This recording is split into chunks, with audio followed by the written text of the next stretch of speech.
ఇప్పుడు నేను పార్టీ పరంగా ఉన్నా, ఓకే. ఆయన ఎమ్మెల్యే, నేను పార్టీ ఇన్ఛార్జ్ అక్కడ. నా పని నేను చేసుకుంటా. రేపు డివిజన్స్ అయితే కాన్స్టిట్యున్సీలు డీలిమిటేషన్ అయినప్పుడు మళ్ళీ అవకాశం ఉంటుంది కదా. సో ఎప్పుడు ఇందాక మీరు రాత్రి 1 గంటకు కూడా నాకు ఫోన్ కాల్స్ వస్తుంటాయి అని అన్నారు. ఎందుకన్నా స్థానిక ఎమ్మెల్యే ఉండగా కూడా మీ దగ్గర కూడా ఎటువంటి పదవి లేదు కదా, మీకెందుకు ఫోన్ చేసి ఆయన కూడా ఫోన్లు పోతాయి కదా. ఇప్పుడు చాలా మంది నాతో అలవాటైన వాళ్ళు ఉంటారు కదా, వాళ్ళకి అలవాట్లో పొరపాటు నాకే ఫోన్ చేస్తారు. సో నేను కాదని పెట్టలేను కదా, ఎమ్మెల్యే ఫోన్ చేసుకొని అన్నాను కదా. ఎవరైనా మన పార్టీ కార్యకర్తని కదా. సరే ఇప్పుడు నాకు ఏదో పదవి వస్తుంది అనుకో, వచ్చినప్పుడు అయితే వాళ్ళు మళ్ళీ నా దగ్గరకు వస్తారు కదా. సో దాని ఎందుకు అన్న నిజం చెప్పండి అన్న, ఏదో కెమెరాలు ఉన్నాయి కాబట్టి పబ్లిక్ చూస్తారు కాబట్టి ఏదో మాట్లాడాలని మాట్లాడకుండా ఈసారి కాంగ్రెస్ ప్రభుత్వం అధికారంలోకి వస్తానని నమ్మకం అయితే మీలో నేను 100% స్పిరిట్ చూసిన, అందులో నో డౌట్. బట్ పరకాల నుంచి కూడా నాకు టికెట్ వస్తుంది, నేను అసెంబ్లీలో కూర్చుంటా అని చెప్పి మీరు అనుకున్న సందర్భాలు ఉన్నాయా లేవా? నిజం ఆ రోజు మనం ఇంటర్వ్యూ ఎప్పుడు నవంబర్లో చేసినామా, ఆ రోజు ఏమన్నా నేను క్యాండిడేట్ నాడా, నాకన్నా మంచి క్యాండిడేట్, నాకన్నా ఎక్స్పీరియన్స్ క్యాండిడేట్ ఒకవేళ పార్టీ స్వాగతిస్తా అని చెప్పిన కదా, గెలిపిస్తాను కూడా చెప్పిన. ఎవరికి నమ్మకం లేకుండే పరకాలు ఎట్లా గెలుస్తుంది అన్నారు. 8,000 ఓట్లతో గెలిచినాం కదా. సో అట్లే ఇప్పుడు వరంగల్ వెస్ట్ లో కూడా 80% కాంగ్రెస్ గెలవదు అన్నారు. వర్ధనపేటలో అసలు డిపాజిట్ రాదన్నారు. ఆయన కూడా కష్టపడ్డాం కదా. నేను ఆ 3 కాన్స్టిట్యున్సీలు వర్క్ చేసినాను, చాలా సంతోషంగా ఉంది. ఈ రోజు ఆ 3 గెలవకపోతే మన ప్రభుత్వం రాకపోయేది కదా. వరంగల్ జిల్లాలో 10 రాకపోతే కాంగ్రెస్ రాకపోయేది కదా ప్రభుత్వం. సో మాకు ఇప్పుడు ఏంటంటే తెలంగాణ హబ్బు వరంగల్. ఇప్పుడు కాంగ్రెస్ పార్టీ గెలిచేది కూడా కారణం వరంగల్ కాబట్టి చాలా సంతోషంగా ఉంది. పదవులు ఇచ్చినా ఇవ్వకపోయినా ప్రజలకు పనులు అవుతున్నాయి, కార్యకర్తలకు పనులు అవుతున్నాయి, చాలా సంతోషంగా ఉంది. అన్న మీరు ఏ పదవులు లేకుండానే ప్రజలకు ఇంత సేవ చేస్తున్నారు, ఎన్నడూ అనుకోలేదా మీరు నాకంటూ అధికారిక పదవులు ఉంటే ఇంకా మరింత ప్రజాసేవ కలుగుతానేమో అని చెప్పేసి? ఇప్పుడు పదవులు వద్దని అంటలేను, వస్తే ఇంకెక్కువ సేవ చేయగలుగుతా. ఉన్న దాంట్లో ఇప్పుడు లేకపోయినా కూడా ఆ ఎమ్మెల్యేని పట్టుకొని ఎక్కడెక్కడ అవసరం ఉందో చిన్న చిన్న సాయాలు నేను చేసుకుంటూ పోతున్నా. పదవులు వస్తే ఎవరు వద్దంటారు, వచ్చినప్పుడు తీసుకుందాం, తొందర ఏముంది. భగవంతుడు కూడా చెప్తారు ఎప్పుడైనా ఓపిక ఉండాలని. ఓపిక అనేది మంచిగా ఉంటే, అంటే మీరు 10 ఏళ్లుగా ఓపికలో ఉన్నారు కదా, ఇప్పుడు అధికారం నాకు తొందర ఏం లేదు కదా. నాకేం తొందర ఉంది చెప్పి ఇప్పుడే కథం చేసి ఇప్పుడే ఎక్కడ పోయేది ఉందా? లేదు కదా. రాజకీయ సన్యాసం తీసుకునేది ఏం లేదు కదా. సత్యంత వరకు కాంగ్రెస్ పార్టీలో ఉంటాం, సత్యంత వరకు నా ఊరు అదే ఉంటుంది, నా కాన్స్టిట్యున్సీ అదే ఉంటుంది. సత్యంత వరకు ఉంటారా పార్టీలో? వేరే అవసరం ఏముంది. ఇప్పుడు పదవులు కావాలనుకుంటే ఎన్ని పార్టీలు మాట్లాడు, నేను నాకు ఎన్ని ఆఫర్లు రాలేదు, ఎంతమంది ఫోర్స్ చేయలేదు. ఆయన ఇప్పుడు పార్టీ వాళ్ళు పెట్టుకోలేదు కదా. కాంగ్రెస్ పార్టీ బతుందంటే మాలాంటి వాళ్ళు చేయబట్టే కదా. గతంలో అధికార పార్టీ ఏదైతే బీఆర్ఎస్ డబ్బు ప్రలోభాలకు కావచ్చు, లేదంటే ఇంకా ఇతర ప్రలోభాలకు లొంగకుండా కూడా మీరు ఇదే పార్టీ నమ్ముకొని ఈ పార్టీ పట్ల మీకు ఇంత డెడికేషన్ ఎందుకు? ఏందనంటే కాంగ్రెస్ లో ఒకటి ఏంటంటే స్వేచ్ఛ ఉంటది. ఎప్పుడు కూడా వాళ్ళు బడుగు బలిగిన వాళ్ళ కోసం ఆలోచిస్తారు, కింద మిడిల్ క్లాస్ పీపుల్ కోసం ఆలోచిస్తారు, పేదల కోసం ఆలోచిస్తారు. అందుకని మా పథకాలు ఏం చూసినా మీరు చూస్తుంటారు కదా.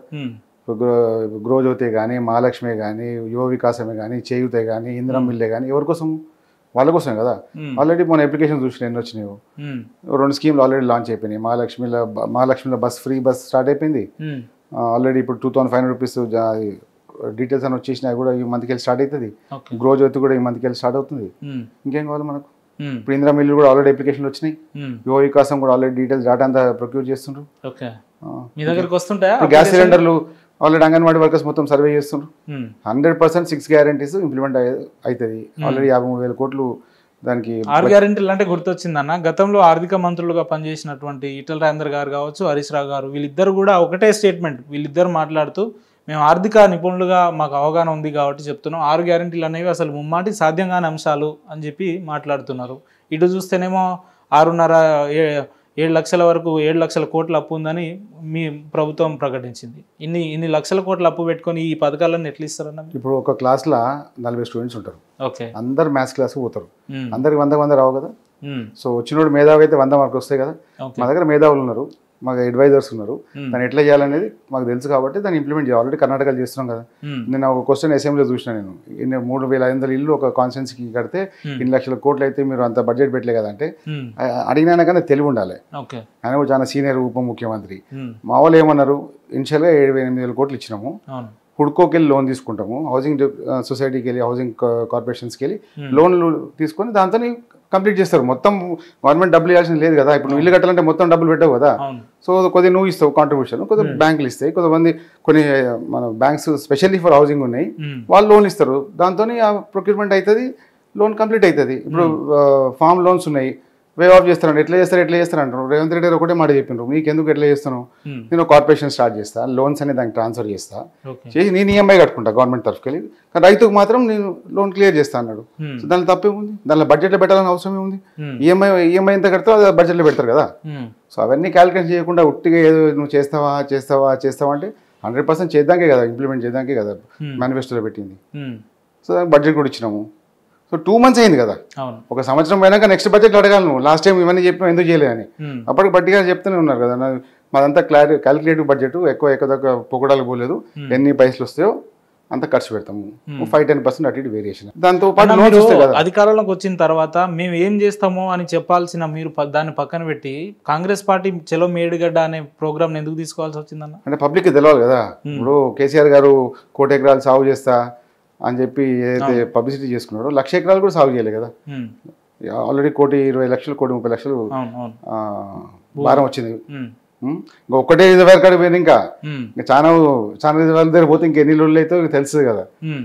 సో అవన్నీ అవినీతిని బయటపెడడానికి, ఇప్పుడు కల్వకుంట్ల కుటుంబం ఎంత అవినీతి చేసిందో ఫస్ట్ బయటపెట్టేసి ఆయనని తెలంగాణ ప్రజల మైండ్లోకి వెళ్ళి తీసి పక్కన పడేస్తే అప్పుడు తెలంగాణ బాగుపడుతుంది.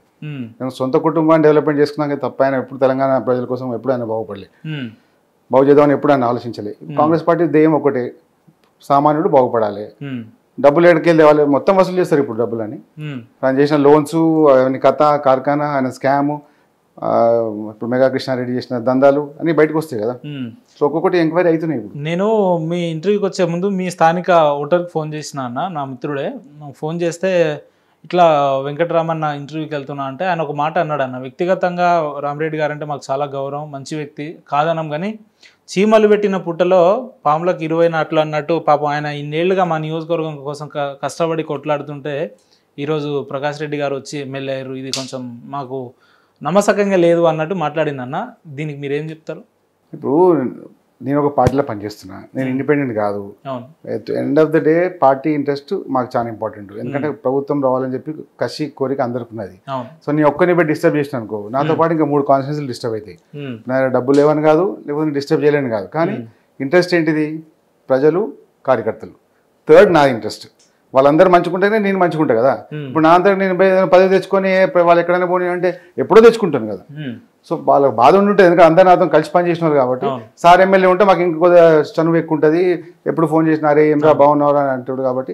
ప్రకాష్ రెడ్డి గారు టైం పడుతుంది, వచ్చి 2 months 2-3 months